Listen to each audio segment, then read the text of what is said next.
अगर वोटर जानना चाहता है कि प्रक्रिया में पारदर्शिता है या नहीं है, is there any transparency in the process of elections, it is a right of every citizen, every voter to know this.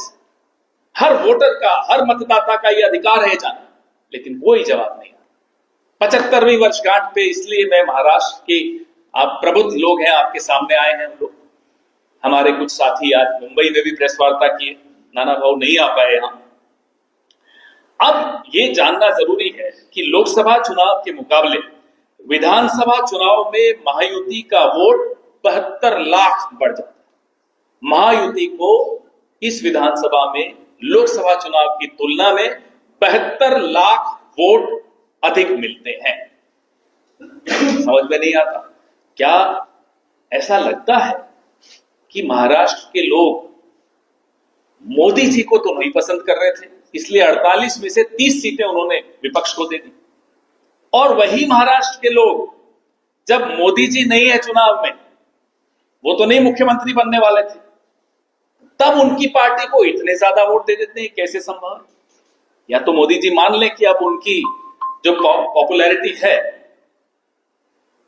नीचे जा रही है, कम से कम महाराष्ट्र में तो नीचे जा रही है, राजस्थान में नीचे जा रही है, यही इसका निष्कर्ष निकलता है। This is the only logical conclusion if the elections and the election process is transparent, तब तो ये बात निकलती है। अब आपको एक और बात बताएं कि महाआघाड़ी का जो वोट है, 24 लाख वोट हमारे विधानसभा से लोकसभा की जब तुलना करते हैं तो कम मिलते हैं। वो पूरे 24 लाख महायुति में चले गए, चलिए मान लेते हैं। उसके बाद ये जो ऊपर के 48 लाख है, ये कहां से आए जो महायुति को मिले? हम लिस्ट मांग रहे हैं आपसे, हम वोटर्स लिस्ट मांग रहे हैं आपसे, पूरे डिटेल्स, हर गांव से हर सवाल उठते हैं। यहां मॉक पोलिंग की कोशिश की गई तो उसमें चुनाव आयोग रूठ गया साहब कि मॉक पोलिंग नहीं कर सकते। क्यों नहीं कर सकते?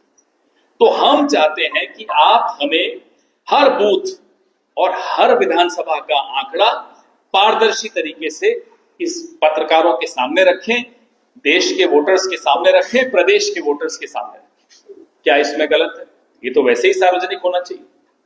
कोई ऐसी बात तो हमने नहीं मांग ली साहब जिसमें कोई सीक्रेट हो, ऑफिशियल सीक्रेट हो, ये तो नहीं मांग रहे हम आपसे। जब तक चुनाव आयोग इन सवालों का जवाब नहीं देता, माफ कीजिएगा, चुनाव आयोग की विश्वसनीयता मोदी जी के भाषणों से भी अब कम हो गई।